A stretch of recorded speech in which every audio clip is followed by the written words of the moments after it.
یہ جانتے ہوئے یہاں میں ایک فیکٹ اور بھی آپ کے ساتھ شیئر کر دوں کہ نیپال میں اس وقت 1,70,00,000 افراد سوشل میڈیا استعمال کرتے ہیں.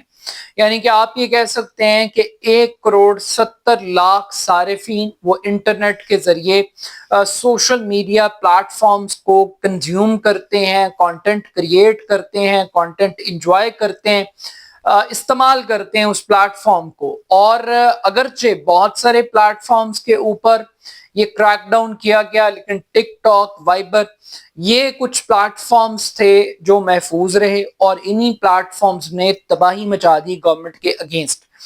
24 گھنٹے کے اندر حکومت کو مجبور کر دیا اسٹوڈنٹس نے کہ وہ اپنے اس فیصلے کو واپس لے. اب یہ جو اسٹوڈنٹس ہیں یہ کون ہیں؟ یہ دوسرا بڑا اہم سوال ہے. عالمی جریدے جو لفظ استعمال کر رہے ہیں مظاہرین کے لیے، وہ جین زی کا لفظ استعمال کر رہے ہیں. یہ جین زی جنریشن ہے، یعنی وہ لوگ جو 1997 میں پیدا ہوئے یا 1997 سے لے کے 2012 تک کی جو جنریشن ہے، اس کو جین زی جنریشن کہا جاتا ہے. اور یہ جو فیس بک کی جنریشن ہے، یوٹیوب کی، ٹک ٹاک کی، انسٹاگرام کی، فیس بک کی، یہ جو جنریشن ہے یہ بڑی وائبرنٹ، بڑی ووکل جنریشن ہے.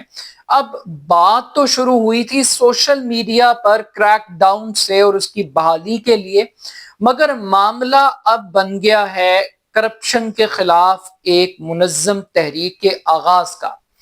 اس وقت نوجوان جو جین زی جنریشن ہے وہ آواز اٹھا رہی ہے ملک میں کرپشن کے خلاف. ملک میں اشرافیہ کی جو عیاشی ہے، جو لگژری لائف سیاستدان گزار رہے ہیں، حکمران گزار رہے ہیں، اس وقت نوجوان اس ایشو کو، اس مدعے کو اٹھا رہے ہیں. اور بہت ساری ایسی ویڈیوز پوسٹ کی جا رہی ہیں جس میں بتایا جا رہا ہے کہ کس لیوش طریقے سے حکمران زندگی گزار رہے ہیں ٹیکس پیئر کی منی پر. لگژری گاڑیاں، برانڈڈ کپڑے، بہترین محل، اور یہی گاڑیاں اب عوامی غیظ و غضب کا نشانہ بن رہی ہیں، اور حکمران ہیلی کاپٹرز کے ذریعے راہ فرار اختیار کر رہے ہیں. ہم نے یہ دیکھا ہے کہ یہ مناظر نئے نہیں ہیں. سب کانٹیننٹ کے اندر، دنیا کے اندر، جنوبی ایشیا کے اندر ایک نئی ویو ہے سوچ کی، احتجاج کی، فکر کی. اور یہ معاملہ بنگلہ دیش سے شروع ہوا، جہاں پہ اسٹوڈنٹس نکلے اور انہوں نے وہاں پر رضاکار کے حوالے سے ایک موومنٹ چلائی، اور جس میں جو سرکاری جابز کا کوٹا تھا اس کے اگینسٹ انہوں نے پروٹیسٹ شروع کیا، اور وہ حسینہ واجد کی حکومت کو بھی لے بیٹھا اور انہیں بنگلہ دیش سے نکل کر بھارت میں پناہ لینی پڑی.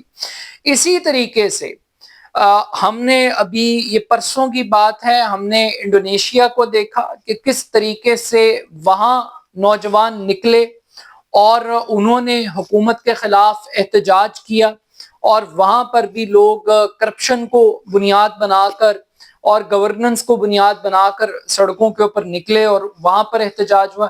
اور آج ہم دیکھ رہے ہیں کہ نیپال ایک چھوٹا سا ملک ہے جس کی غالباً 3 کروڑ کے قریب آبادی ہے، اور یہ بھارت کے بھی بہت قریب ہے. اگر ہم اس کی جغرافی کو دیکھیں، بھارت سارک کا بڑا امپورٹنٹ ملک ہے، پہاڑی ایک ہلی ملک ہے، بدھ مت اور ہندو مذہب سے تعلق رکھنے والی کمیونٹیز بڑی تعداد میں یہاں پر رہتی ہیں.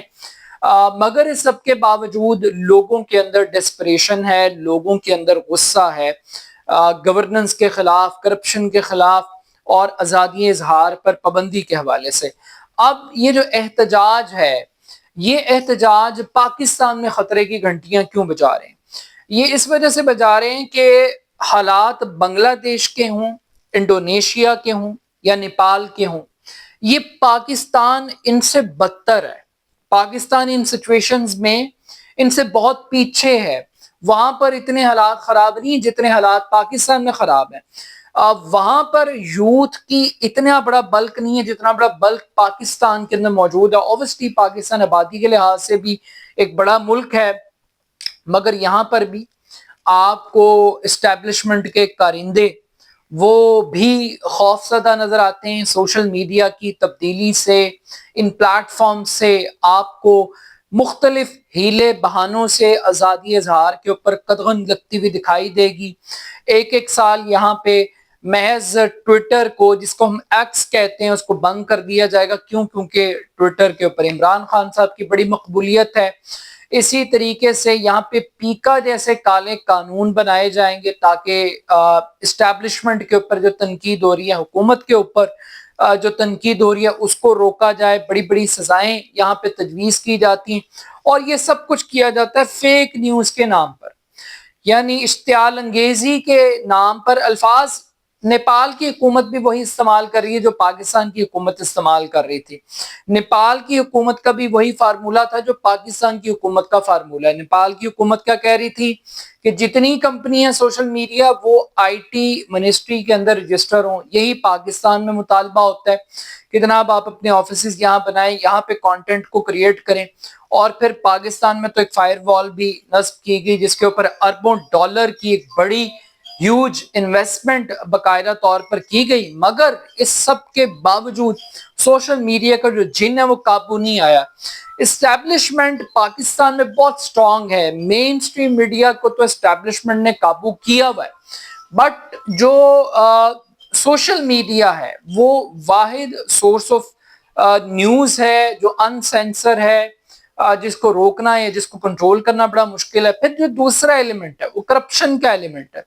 پاکستان کے اندر ٹرانسپیرنسی انٹرنیشنل کی رپورٹس ہیں، اب تو سیلاب آیا ہے. حکومتی شخصیات خود بتاتی ہیں کہ اگر ایک سڑک یا ایک پروجیکٹ ذاتی طور پر وزیر کو بنانا پڑے تو وہ 50,000 روپے میں، 5 لاکھ روپے میں بن سکتا ہے یا 50 لاکھ میں بن سکتا ہے. مگر وہی کام اگر سرکار کا اور ٹھیکے کے ذریعے ہو تو اس کے اوپر 5 کروڑ روپیہ لگ جاتا ہے، کروڑوں روپے کی رقمیں خرچ ہوتی.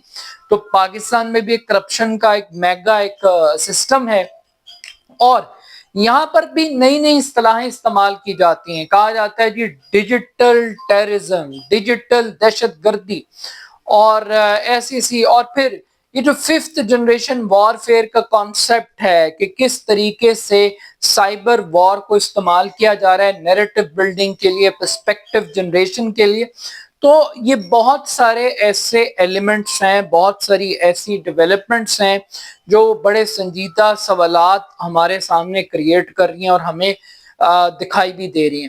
But still at the end of the day کہ پاکستان کی یوتھ نکلنے کے لیے تیار ہے، کہ پاکستان کی یوتھ، یہ جو خاندانوں کی حکومت ہے جن کے اربوں روپے کے فلیٹس ہیں، جن کے پینما میں نام آتے ہیں، جو اس ملک میں ٹیکس پیئر کی منی پر TikTok chief minister photo sessions کے اوپر چل رہی ہے، کیا یہاں پہ بھی یوتھ نکل سکتی ہے؟ کیا یہاں پر بھی جو جنزی جنریشن ہے، کیونکہ جو الفاظ استعمال کیے گئے نا جی، مطلب اشرافیہ نے اپنے خاندان کے لیے ہر چیز کو یوٹیلائز کیا ہے. یعنی وہاں پر نیپال میں نیپو کڈز کا استعمال کیا گیا، ہیش ٹیگ کا، نیپو بیبیز کا لفظ استعمال کیا گیا، اور اس کا بنیادی مقصد یہ تھا کہ جو اشرافیہ ہے وہ اپنے خاندان کے لیے ہی کام کرتی ہے.